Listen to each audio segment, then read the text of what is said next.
परिषद का मूल मंत्र क्या है? भारतीय शिक्षा बोर्ड है इसका नाम। जी, भारतीय शिक्षा बोर्ड। हाँ जी। और इसका मूल मंत्र है आधुनिक शिक्षा में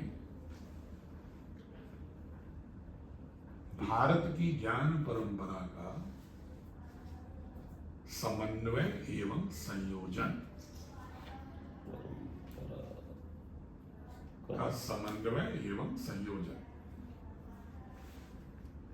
सही है।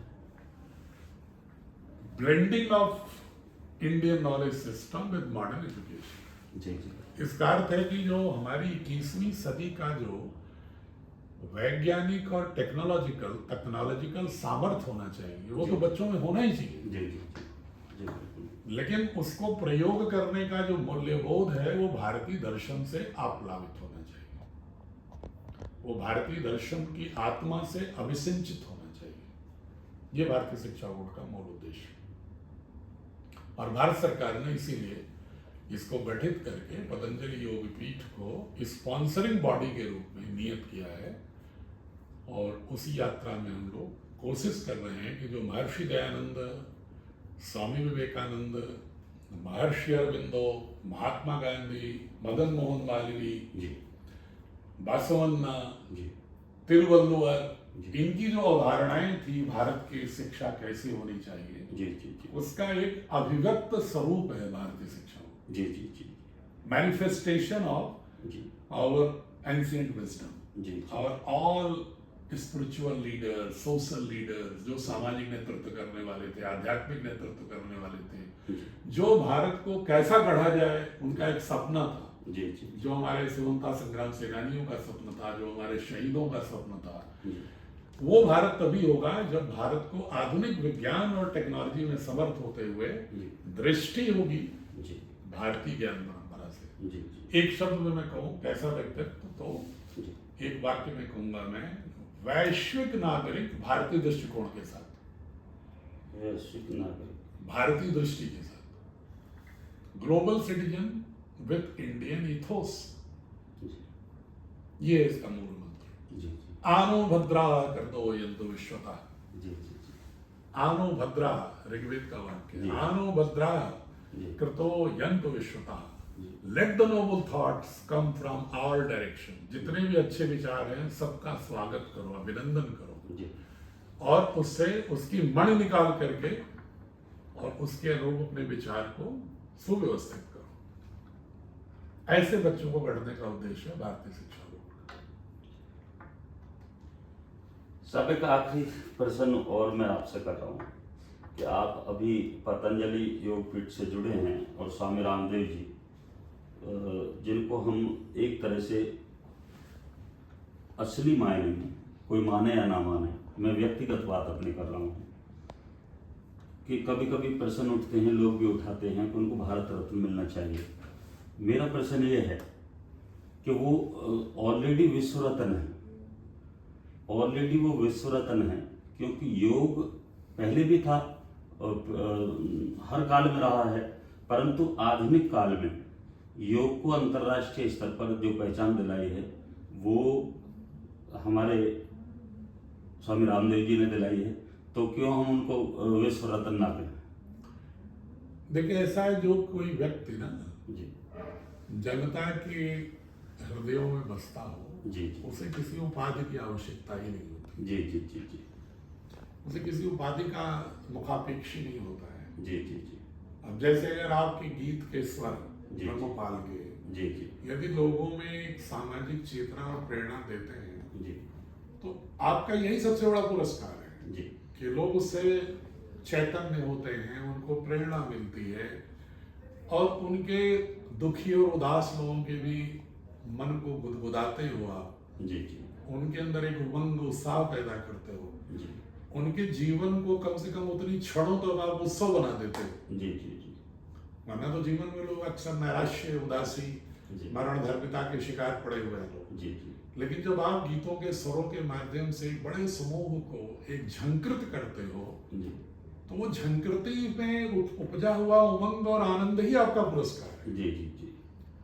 तो उसी तरह से स्वामी रामदेव ने जिस तरह से योग को ग्रंथ और गुफा से बाहर निकाल जी जी जी, यही बात है। आम आदमी के हृदय में पहुंचा दिया जी जी और सर्वसुलभ कर दिया, जी एक जिसको मैं कहता हूं पब्लिक प्रोडक्ट बना दिया। जी जी स्पिरिचुअल प्रोडक्ट से पब्लिक प्रोडक्ट हो। जी जी जी तो ऐसे व्यक्तित्व को मुझे नहीं लगता है किसी पुरस्कार के लिए सोचना विचारना भी न्यूनता होगी, जी जी आंकना न्यूनता होगी। जी जी जी क्योंकि जब आप कोई एक पुरस्कार देते हो जी तो उस पुरस्कार को पाए हुए जितने अन्य लोग हैं पहले के, जी जी उनसे आपकी तुलना होने लगती है। जी जी।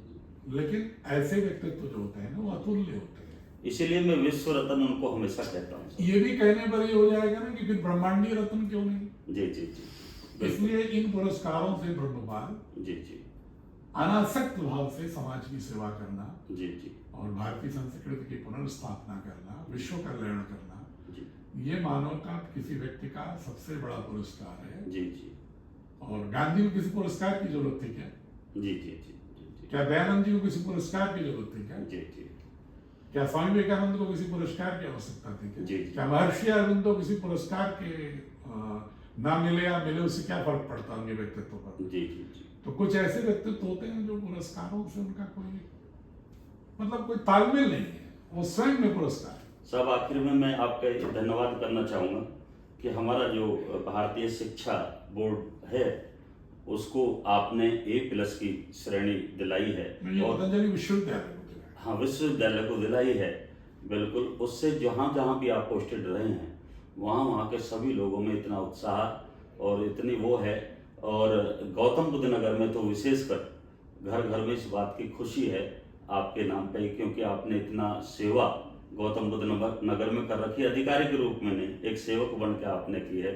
सब मैं भी चाहूँगा कि ऐसे महान संत के दर्शन स्वामी रामदेव जी के अगर आप मुझे करवा सकें तो इन्हीं शब्दों के साथ। आप जिस दिन ब्रह्मपाल जी आओगे जी उस दिन आपकी भेंट हो जाएगी, नंबर 1। जी जी और दूसरी बात जहाँ तक है कि असली सेवा की यात्रा तुम्हारी अब प्रारंभ हुई है, जी जी जी क्योंकि भारत की शैक्षणिक पद्धति में जी एक रूपांतरण के लिए काम करने का अवसर प्रकृति और ईश्वर ने दिया है। जी जी मैं समझता हूँ कि एक मूल लक्ष्य जो होता है ये होता है कि व्यापक सामाजिक रूपांतरण देश हित में और विश्व हित में, जी जी उसमें अपनी उस महायज्ञ में आहुति देने का एक अवसर प्रकृति ने दिया है। जी तो इसलिए मैं प्रकृति से, और आज चूंकि महाअष्टमी है जी तो उस शक्ति स्वरूपा माँ से जी मैं हमेशा याचना करता हूँ कि ऐसा सामर्थ्य दे भारत के लोगों को कि वो सारी घृणा को हटाकर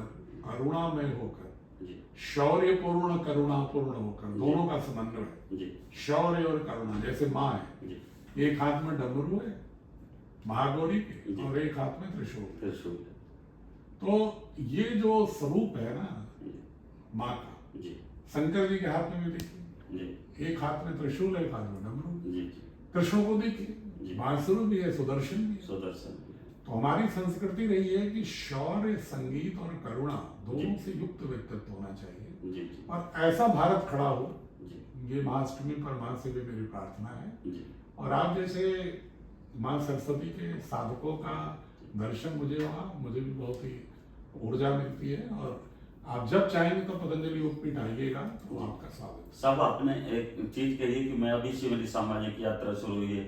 40 साल से तो हम देख रहे हैं कि नक्सलियों के बीच में जाकर उनके बच्चों का एजुकेट करना, उनको हर तरह की सुविधा देना, उनको देना, ये तो ऐसा है ब्रह्मपाल जी, मैंने इसलिए कहा जी कि उस यात्रा में भी मैं कोशिश करता रहा, जी जी लेकिन वो यात्रा का जो खंड खंड जी सामाजिक कार्य थे, जी जी उससे बड़ा होता है सामाजिक कार्य जब लोगों का विचार परिवर्तन करो। जी क्योंकि किसी भी परिवर्तन की सबसे बड़ी जो धुरी है जी जी वो होता है विचार। जी और विचार परिवर्तन होगा शिक्षा के माध्यम जी जी जी से। और वो भी अगर हमें 100 वर्ष पूरा होने पर भारत की आज़ादी के, अगर भारत को सर्वश्रेष्ठ करना है विश्व में, जी तो आज जो बच्चे हमारे इस विद्यालयों में हैं, जी उनको हमें ऐसे गढ़ना होगा जी ताकि वो वैश्विक नेतृत्व की क्षमता रख सके। जी इसलिए मैंने कहा कि असली सेवा प्रारंभ हुई है, क्योंकि एक व्यापक रूपांतरण की पीठिका स्थापित करने का इस सब ने मौका दिया है। साहब, इसके लिए मैं भारत सरकार का भी बहुत धन्यवाद करना चाहूँगा, मोदी जी का भी बहुत धन्यवाद करना चाहूँगा कि जिन्होंने हमारे भारतीय शिक्षा बोर्ड को आपके माध्यम से मान्यता दी। भारत सरकार का भी मैं धन्यवाद करना चाहूँगा और आपका भी साहब बहुत बहुत धन्यवाद। आप इतनी बड़ी समाज की सेवा कर रहे हैं धन्यवाद ब्रह्मपाल और जी। आपका आशीर्वाद मुझे हमेशा चाहिए। पूज्य स्वामी जी और प्रधानमंत्री जी का निश्चित रूप से इस बोर्ड का गठन बहुत योगदान रहा है। जी जी जी। तो उनका संकल्प और विधिक स्वरूप देना प्रधानमंत्री का काम था। संकल्प था पूज्य स्वामी रामदेव का। जी जी।